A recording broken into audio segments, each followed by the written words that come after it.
Greetings one and all, Super Wednesdays here in the Holy Land, in the Holy Apple, Holy Hilltop. We are on the 9th day of the month of Tammuz, a very, very special day in Jewish history, which we could probably do a class just on this day in history. Not a simple day. This is part 4. Once again, don't be nervous. You don't need to, if you missed the first 2-3 parts, we always give a summary of what happened. So we'll give a summary of part 3.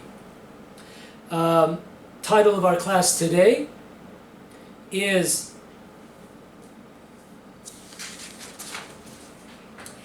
the Battle of Armageddon.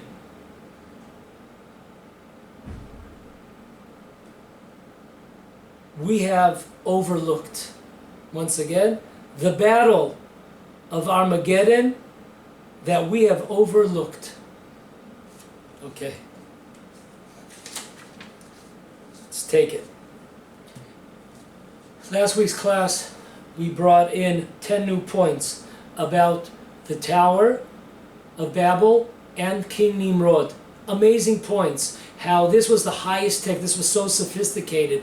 We spoke about that there were ideas here that they were expecting a lightning fire, that God would destroy the world, not with water, but this time it would be through fires and lightning, etc. And therefore they set up this tower. This tower was a lightning rod, the first lightning rod ever created, in order that the world would not be destroyed. We saw they used this as a launching pad to get to higher galaxies, to be out of danger's way, to the moon possibly. We spoke about how this was a center of technology, of artificial intelligence, surveillance against anybody, against ideas, groups that deviated from the party line. And we spoke about how Nimrod had taken from Noah this spiritual coat, this coat of light that contained in it the image of God. When the Torah tells us that Adam was created, Adam and Eve were created in the image of God, we're talking about this coat of light. This was the soul of a person.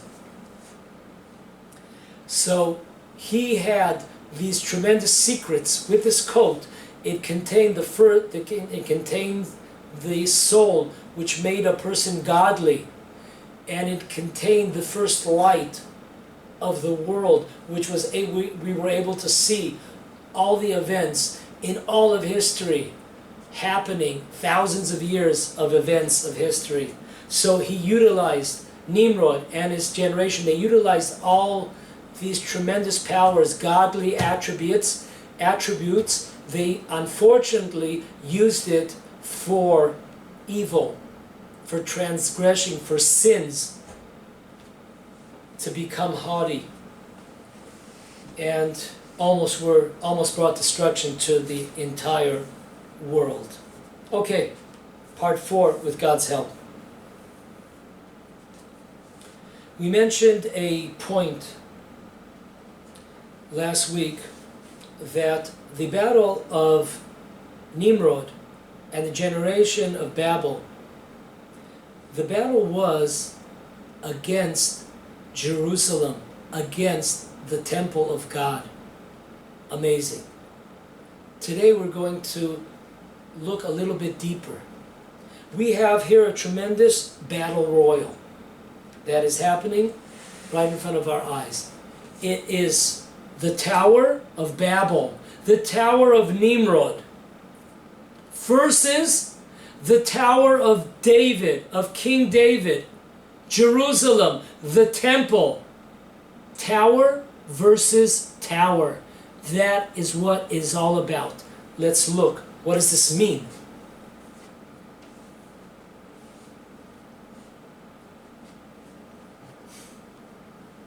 Okay, right now, the lesson that we're going to say right now is based on a few books. Number one, it is based on the Zohar HaKadosh, portion of Noah, 74b. It's also based on the following commentators. Rabbeinu Bachya, number one, on Noah, of course, and the Sharei Orah, and the Al-Sheikh. The book that is bringing all of this together is called Reshit Bikurim, page 3. I will summarize it for all of us here. No extra charge. Okay, point number one. This valley where the generation of Babel came, King Nimrod came, this was a special valley. It was a valley of tremendous spiritual impurity. Not purity, spiritual impurity. This was the shrine, the capital, one might say, of black magic, of sorcery, of witchcraft. So you had, it was like a garbage dump. You know, all the garbage together. This was all these spiritual, impurities in the world, using spirituality, but for the impure side. So this was a special location. Number two, everything that was built, this tower, and how it was set up, how it was built, everything about this tower represented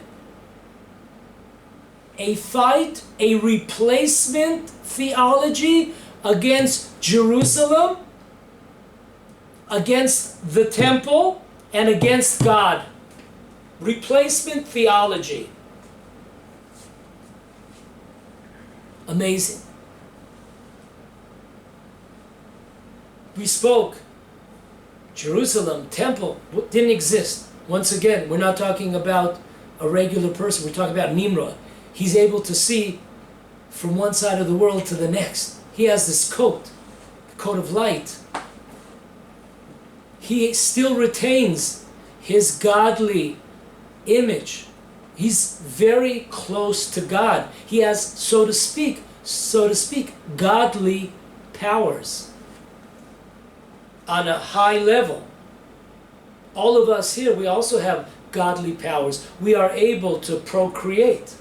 That is a godly gift to us. Just like God created, we are able, with God's gift, we are able to procreate. 3.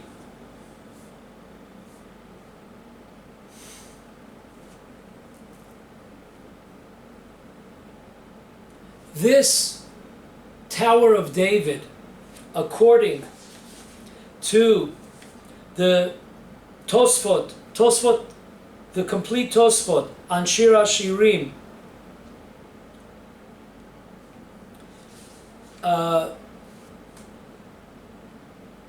on page 80, listen to what it says. This Tower of David,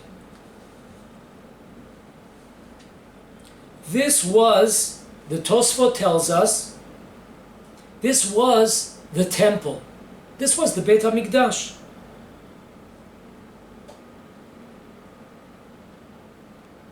It says in Shir HaShirim, chapter 4, verse 4, it says, Ki Migdal David, like the Tower of David. If you do the numerical value of the words Ki Migdal David, the Tower of David, it comes to 100. That was the height of the temple. Amazing. The acronym, Rashi Tevot, of Ki Migdal David is 24. We all know that in the temple there were 24 rotations, groups that had their duty in the temple.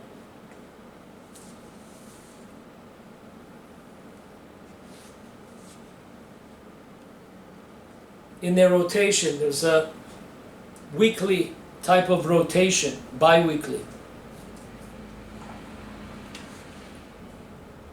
So, Kim Migdal David Kaf Dalid is 24. 24 rotations, shifts of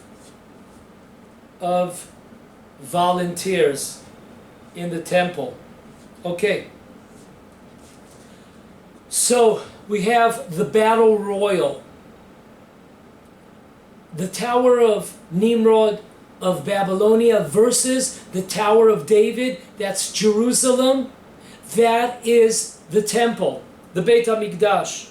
What does this mean? What is this battle about? It's not just a battle of location, territory, not at all. The question is, where or what is the true source of life, of happiness, of wisdom, of blessing, of wholeness, of completeness? Where is that source? What is that source? Nimrod and his generation, they erected their tower and they said, we are the source of life, wisdom, knowledge, happiness, wholesome.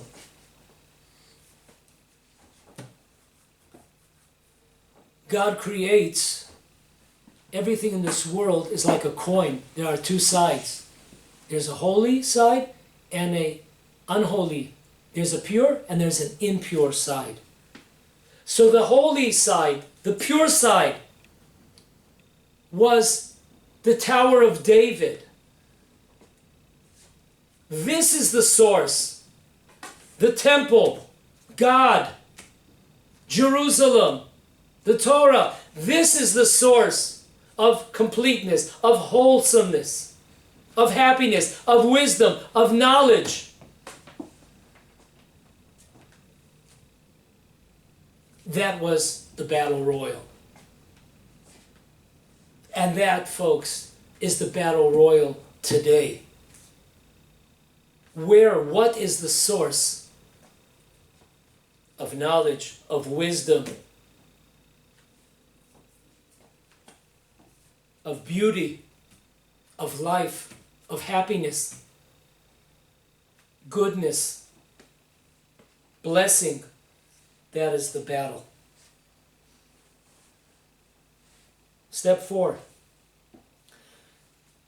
Nebuchadnezzar, the king of Babylonia, in his time, before he destroyed the first temple, he went to the same valley that his predecessor, Nimrod, had created, built this tower. Why? Because this was a continuation of the same battle of Nimrod to destroy Jerusalem, to destroy the temple. This was the same exact location as the first original Nimrod Tower of Babel stood. And this idol that was erected was a symbol that Nebuchadnezzar could not be stopped. This idol reached up towards the heavens, towards the sky, just as the tower that preceded it. The message was, as it says in many verses, Nebuchadnezzar, the king of Babylonia, never hid this pieces of information. He says, I am God. He considered himself God. There was no one that could stop him. He could conquer the heavens. That was the message of King Nimrod. That was the message of Tower of Babylonia. We can achieve. We are God. We can achieve. We have the knowledge. We have the wisdom. We are the source of happiness, wholesomeness, completeness, blessing. Yeah, right.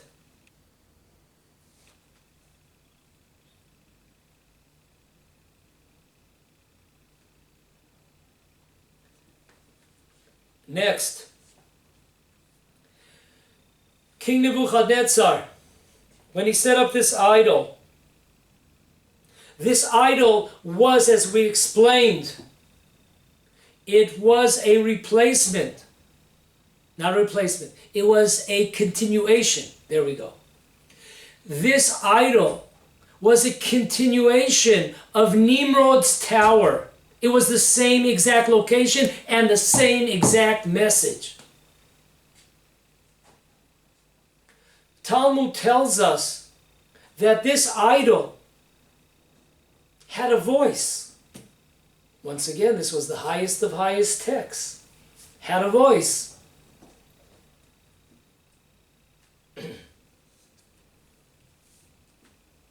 Yesterday I called an old friend who was watching one of these classes, and I haven't heard from him or heard about him in the last 45 years.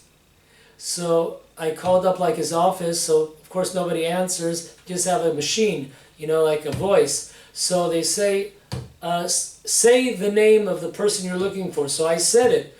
So this voice repeats a different name totally, I didn't say that. Say it again. So I say it again. Still doesn't get it, I said, oh my God, it's too bad there's no more people left in the world, we have to talk just to these robotic machines. So there was a voice. Yes, there was a voice, folks. What did that voice said? I am your God. Amazing. The tower, Nimrod, we are your God. High tech, wisdom, our knowledge. We are all encompassing. No one can stop us. We rule. The tower, the idol, Nimrod, Nebuchadnezzar. We are gods. Remember that Rod Serling that we had in the last class? Talks about that the Torah, the Bible, he uses the word, is irrelevant. Irrelevant.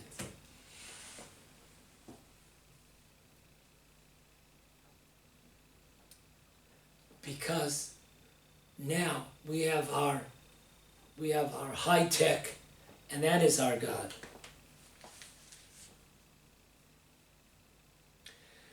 The tower, once again, we're continuing on our summary of the book Reshit Bikurim on page 3. The tower represented the following: turning certain people into gods, represented people that could not be stopped. The tower and the kings represented the cutting edge of technology. The tower, the kings, represented ruling or eliminating the masses who were no longer needed, who were no longer relevant. But folks, the tower was used in the time of Nimrod.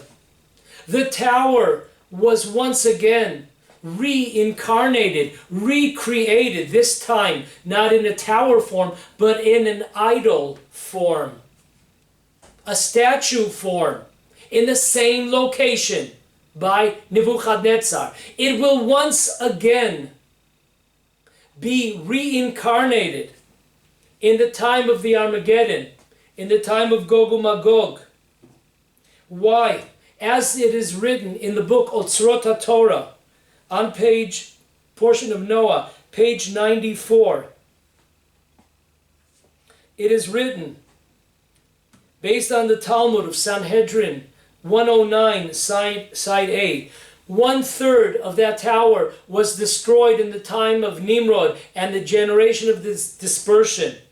1/3 continues to exist today. And 1/3 went underground. And in the amazing words of Otzrot HaTorah, what does it mean that it went underground? Ground represents something that eventually grows, that comes out of the ground. You put in a plant, you put in seeds. Eventually you pray that something will come out, a plant, a tree, whatever. That was the idea. So it will once again, this tower will once again appear. Not necessarily in the form of a tower, but the same ideas that we've been speaking about for the last 4 classes. This high tech. We don't need God. We are gods. We don't need really the masses. Eventually, we will eliminate them. We will control. We will just utilize them in the present. So this will grow. This tower will once again appear in the times, the end of day times. Armageddon, Gog and Magog.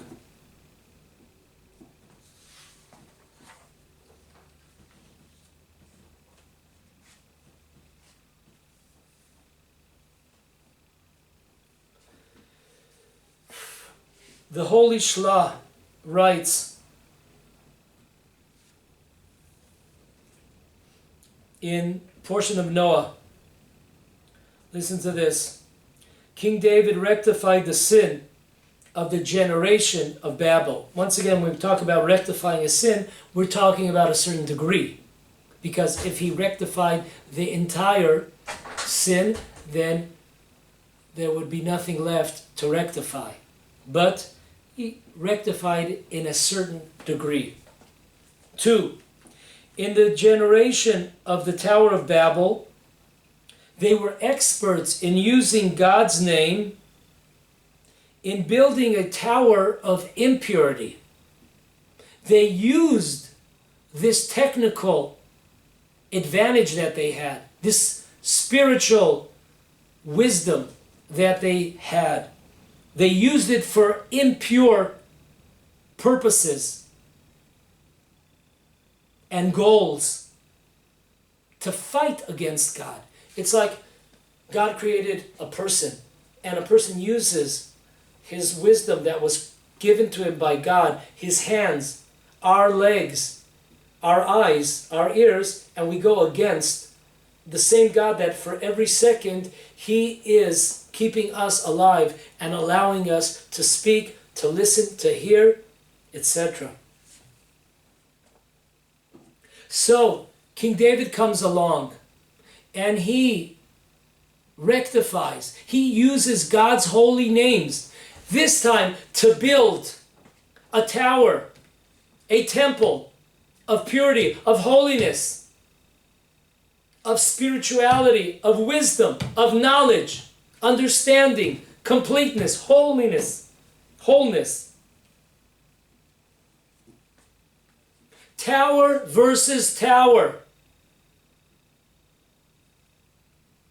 Tower of Nimrod, of Babylon, of Babel. The tower of Nebuchadnezzar. The tower of Sancheriv. All against King David's tower. Jerusalem. The temple. God. And this, dear friends, this is the last battle of Messiah versus the tower and everything that we've spoken about in the last couple of weeks. Everything the tower represents. We see today what's happening. This advancement, this progression, amazing revolution, digital revolution. It's happening right before our eyes. The same battle. There is no God. We are gods. We create.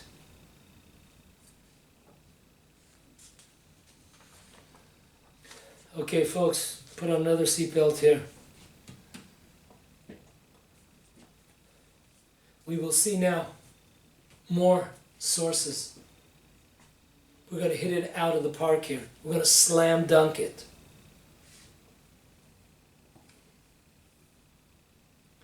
The Armageddon, the final battle, is the battle of the towers. Let's take it from the top. Listen closely, step by step. We're going to take it and we're going to hit it out of the park. Our first source. We are in the end of the portion, Genesis, end of the portion of Vayishlach. This is in 36:43. Genesis 36:43. It gives a list. At the end of the portion of Vayishlach, it gives a list of 10 generals, officers of Esav. The final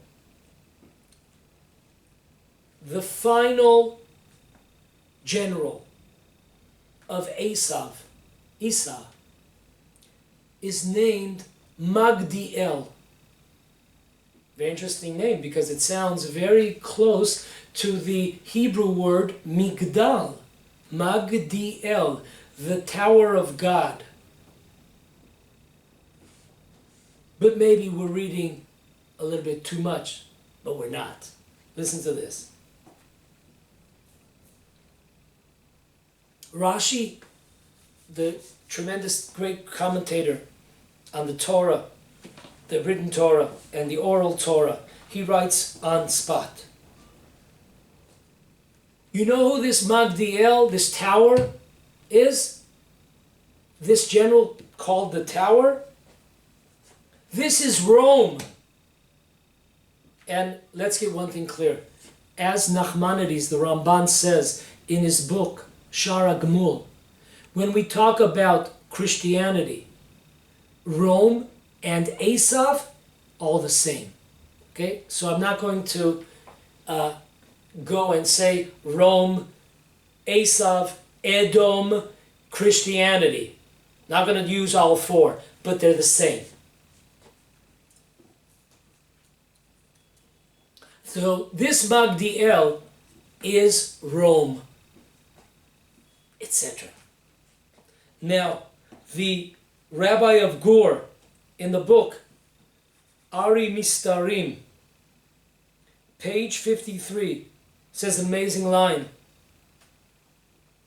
that this Magdiel, this tower, so to speak, this general, this ideology of the tower will spread across the entire world before the coming of Messiah. The tower will spread the ideology. Who can stop us? We are able to create. Let's check out this video.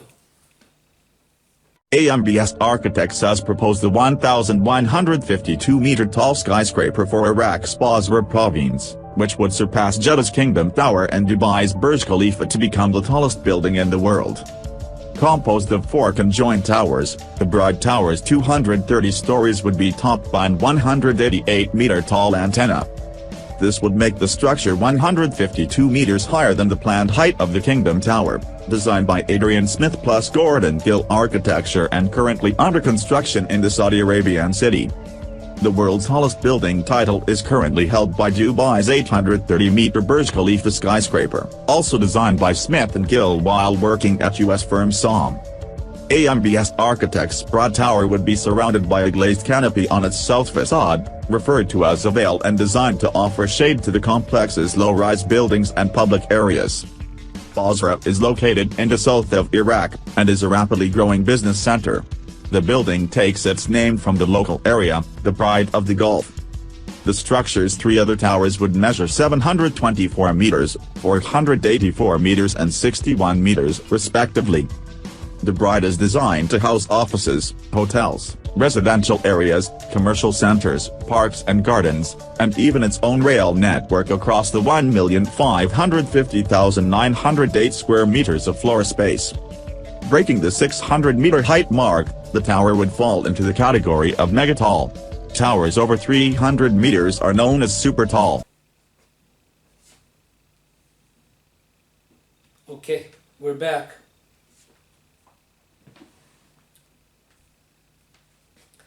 Next point. The commentator, the holy Yonatan ben Uziel, on this verse, he says, why was this general called Magdiel, like a tower?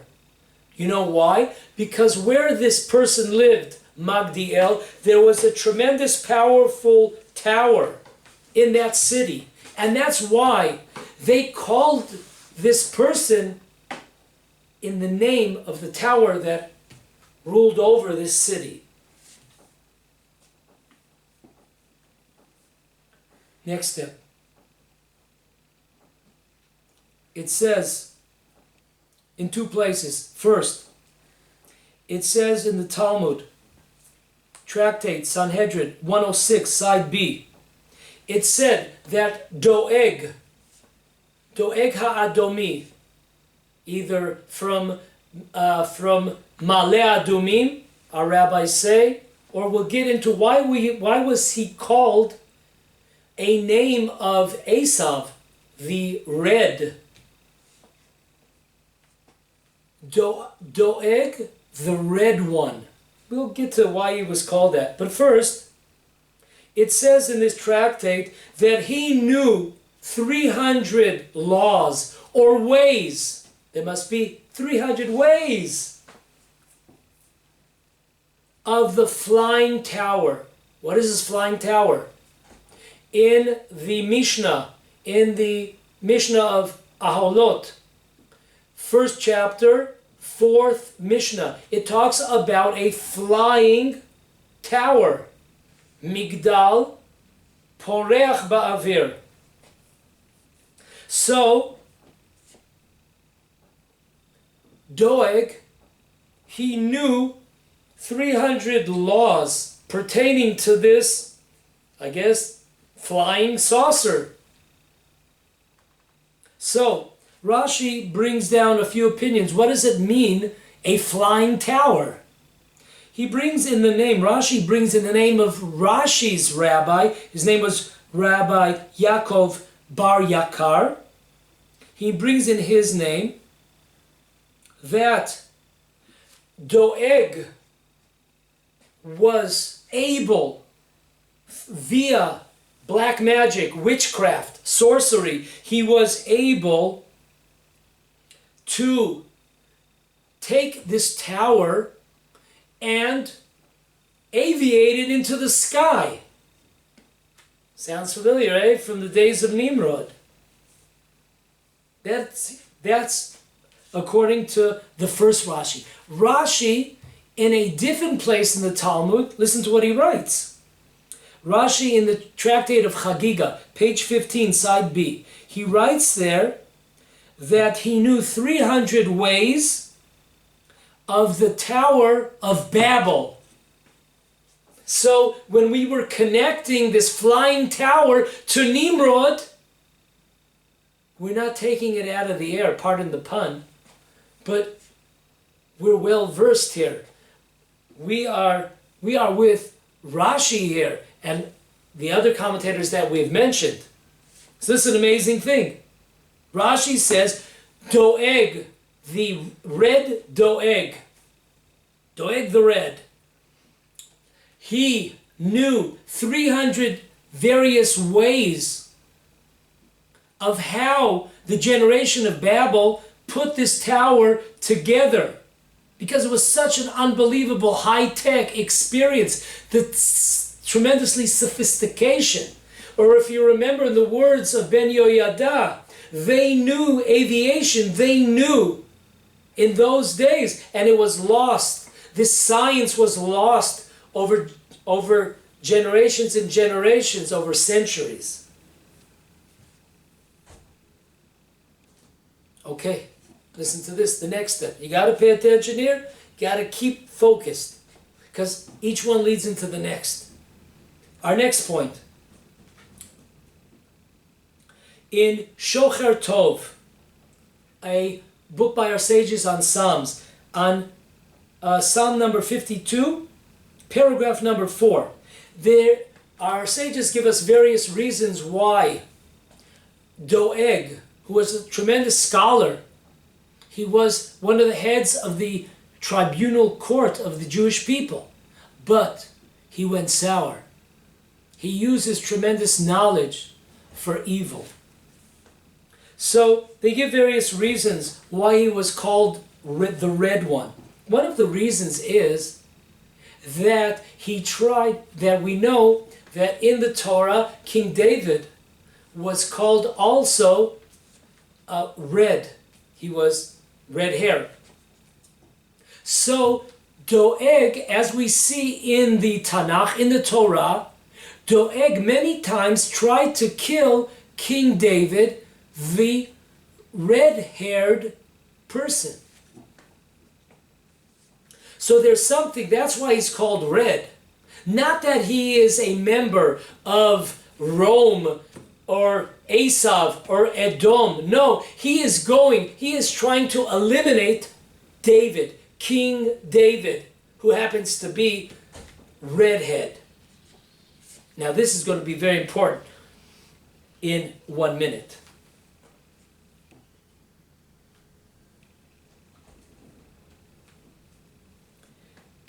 Just in parenthesis, another source that tells us that Doeg had 300 different ways by using various names of God. Up until now, Rashi said in the name of his rabbi, Rabbi Yaakov, he said that he used sorcery. Now we have Rabbeinu Hai Gaon.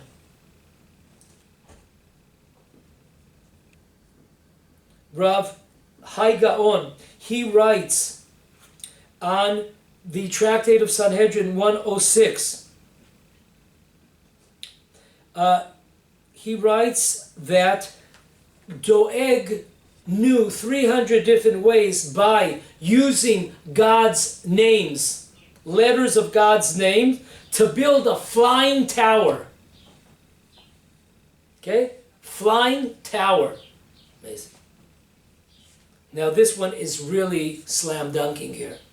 If you came just to hear this, this is amazing.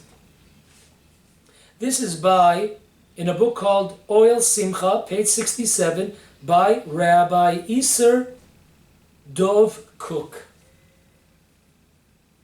Listen to what he says. I summarize.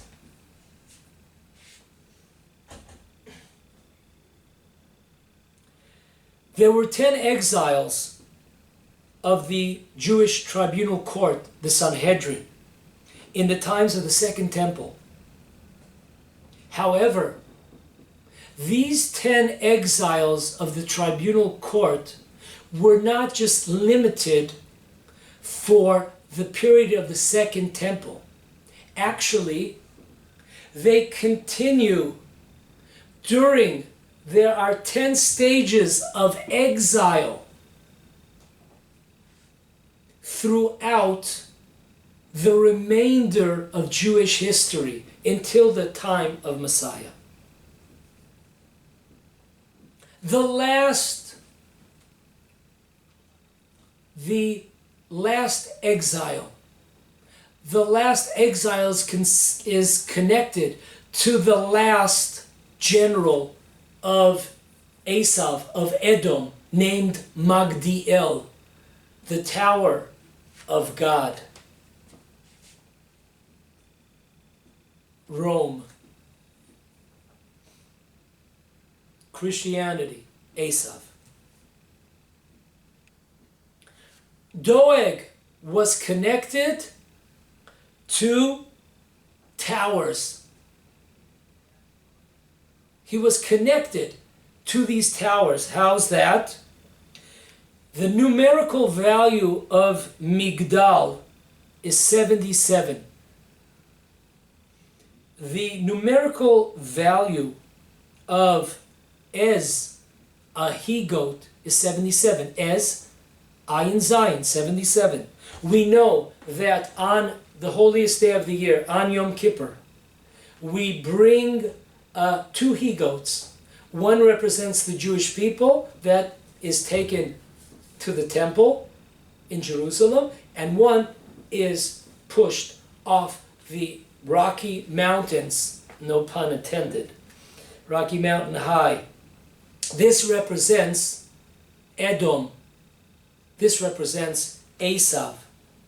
So Doeg was connected to these towers. We said, according to the Talmud, that he was able, he knew 300 laws. He knew 300 ways to create, to recreate this tower, originally in Babel.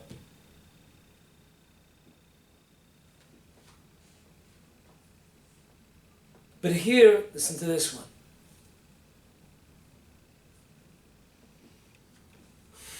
The final line of this amazing book, Oil Simcha, by Rabbi Isserkook, says the following. You know why. We understand how Doeg is connected to these towers. He knew the secrets. He was able to put this tower into orbit.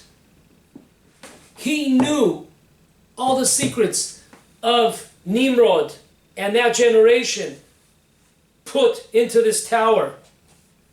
300 secrets. But you know why he's called the Red One? Because King David also is called David's Towers.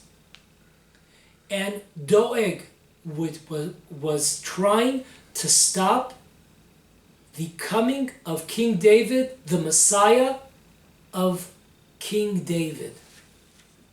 That's why he's called the Red One, because he looked at himself as the person who would stop the coming of Messiah, the son of David. David being called in the Torah David's Tower in Song of Songs 4:4.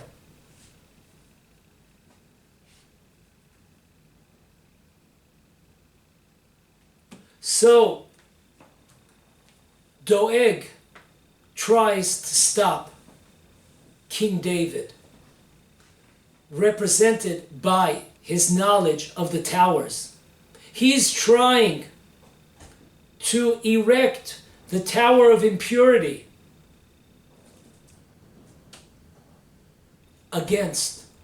to destroy King David's Tower of Holiness, Purity, Goodness, the Temple, Torah, God.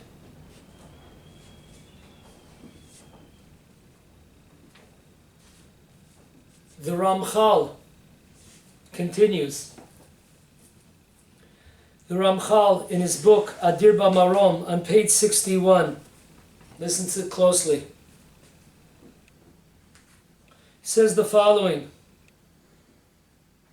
that the powers of impurity were gathered together to create a tremendous tower. This is the secret. This is the secret of Magdiel. This is the same tower built in the generation of dispersion, the generation of Babel. Amazing. The Ramchal, Path of the Just. Here's what he's saying. This Magdiel, the last general, the last stand before the coming of the Messiah, the 10th and final general of Esav, of Edom. He represents the same exact tower that was built thousands of years ago by Nimrod in Babylonia.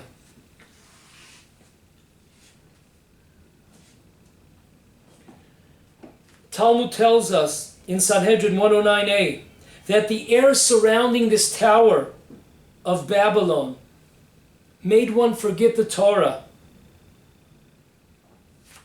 Very clear. Because it is the battle. It is the battle of technology. It's the battle of we are God. We create. There's nothing that we could not. There's no technology that we are not able to create. We are able to create even perhaps human beings. Perhaps. We are the gods. So you could understand why that kind of atmosphere is a war, is World War III against God, against His Torah.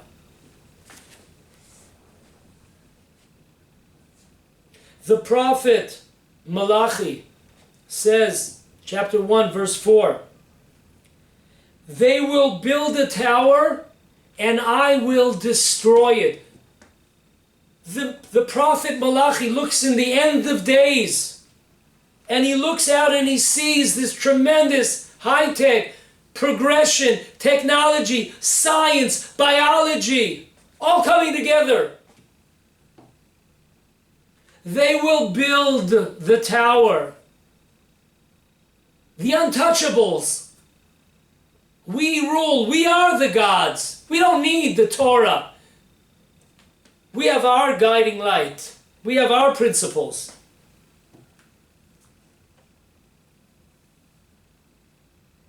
That was the vision that the prophet Malachi saw in the end of days. They will build that tower, but I will come and I will destroy that tower.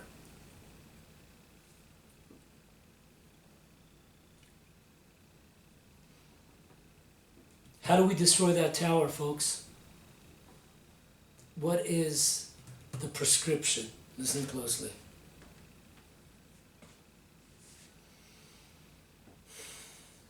The Ramchal continues. The Jewish weapon against this tower is the saying of Kriyat Shema. We know that in the time of King David, our Messiah, when he fought against Goliath, our sages tell us that he used 5 rocks and a slingshot. So 5 rocks and a slingshot, 6. 6 items. And we know that Goliath went and disgraced God and the Jewish people twice. Once in the morning, once in the evening. Why? He was very, very connected. He was, so to speak, a relative of King David. That, of course, is for another class. But he knew a lot of Jewish history and a lot of Jewish religious laws.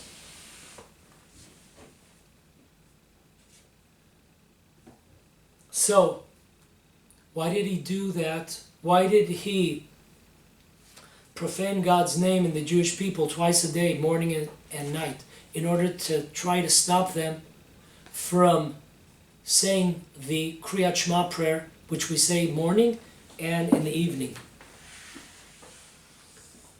6 weapons. Shema, listen. Yisrael, Israel. Hashem, God.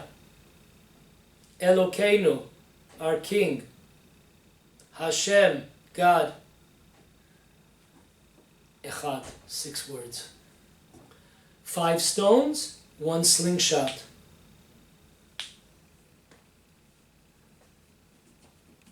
that, folks, to say words, you have to put your money where your mouth is. True. Just to say those words don't mean anything. What we have to do, big time and fast, we got to drive that into our skulls. We have to drive that into our hearts, into our souls, into our body parts, that God is one. God is the ruler. God was, is, was, will be. God controls everything. The words, what the word Hashem means, what the word Elokeinu, look it up. That is what we're talking about. We're not talking about babbling words. That ain't going to save us.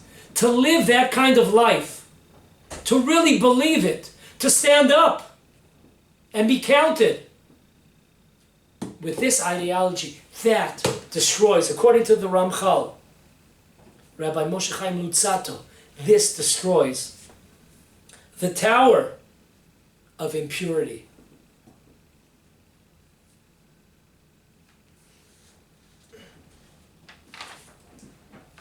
Folks, we're not through with you yet. We have a few more punches in here, in this class. 3 times in the Torah, Tanakh, we use the word tower.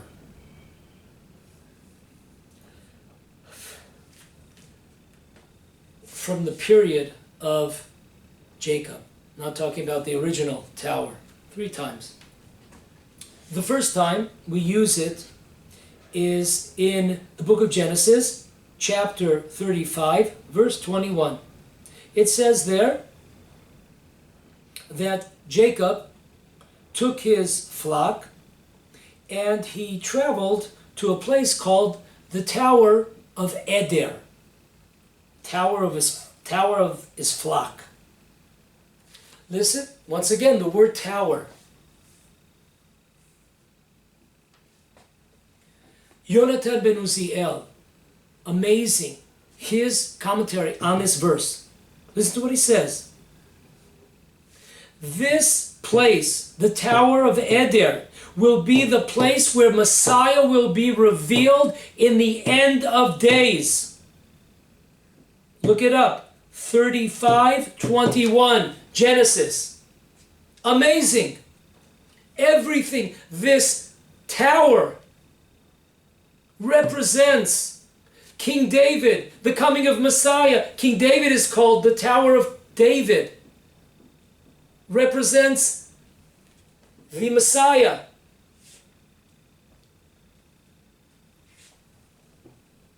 The last battle, as we've learned these past few weeks, is the battle of the towers.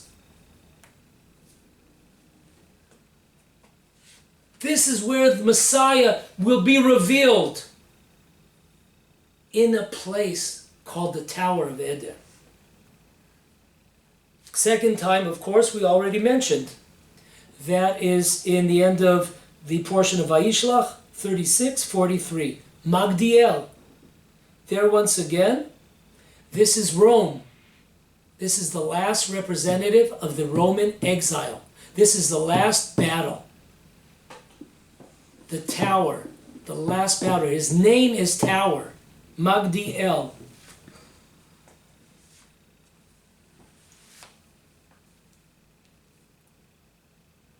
Last but not least, third time this expression is used in the prophet Micha 4:8.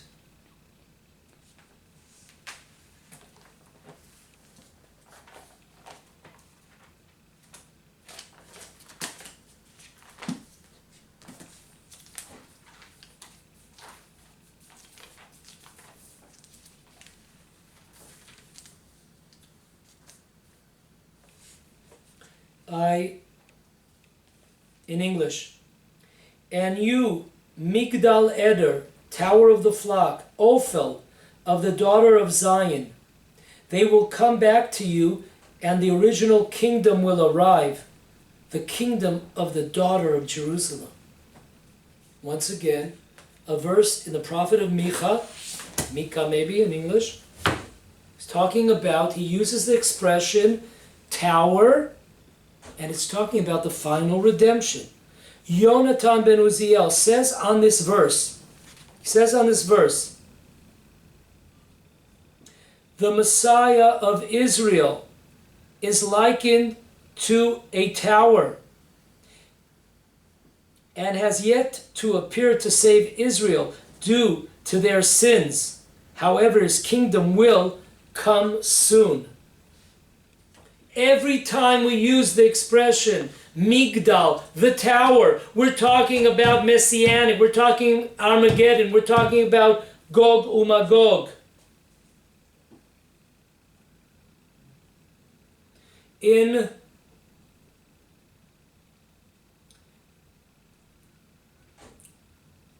the Midrash Tehillim, Midrash of Psalms by our sages, it is written in chapter 19.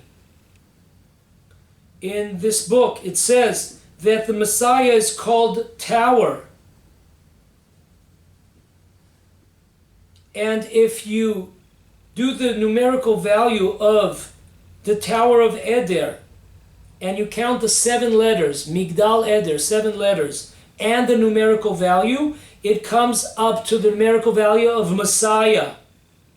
Both are 358. This information is brought down in the book Birkat Sion, page 121. Amazing. The Messiah is called Tower. It is the last battle, the battle of the tower, and everything that tower represented then, now.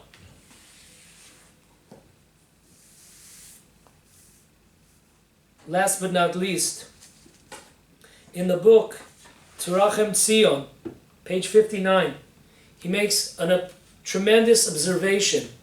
The last verses in Genesis, the last verses of the portion of Vayishlach, it talks about the 10 generals, officers of Esav, of Edom, of Rome, of Christianity. And then the next verse, which is a new portion, it's called Vayeshev. It talks about the children of Jacob. What is the connection between these two subjects? The children of Jacob and the children of Esau and his generals. And he says an amazing line. We know that there's an axiom in the world that in order for Jacob to rise, Esau, Edom, has to fall. So therefore, first we bring in the 10 generals and officers of Esau and their fall, and then we bring the erection, the uprising, the rising star of Jacob and his 12 tribes, 12 holy tribes. That is the connection. So we have the last verse of these 10 generals is the verse of this general named Tower, and his fall. The fall of the tower will bring upon the erection, the rise of the Tower of David, which is Jerusalem, which is the temple, which is the Torah, which is God. Till our final class next week. They're constantly monitored by facial recognition cameras that are able to instantly put a face to a name. Now the Chinese are also ranked. 红色是表示你的专注力显示得很高。 Teachers at this primary school in China 蓝色是走神了。 know exactly when someone isn't paying attention. 白色就是你可能跟网络还没有连接好。 These headbands measure each student's level of concentration. The information is then directly sent to the teacher's computer and to parents. China has big plans to become a global leader in artificial intelligence. It has enabled a cashless economy where people make purchases with their faces. A giant network of surveillance cameras with facial recognition helps police monitor citizens. Meanwhile, some schools offer glimpses of what the future of high-tech education in the country might look like. 做出选择吧。Good job. Classrooms have robots that analyze students' health and engagement levels. Students wear uniforms with chips that track their locations. There are even surveillance cameras that monitor how often students check their phones or yawn during classes. These gadgets have alarmed Chinese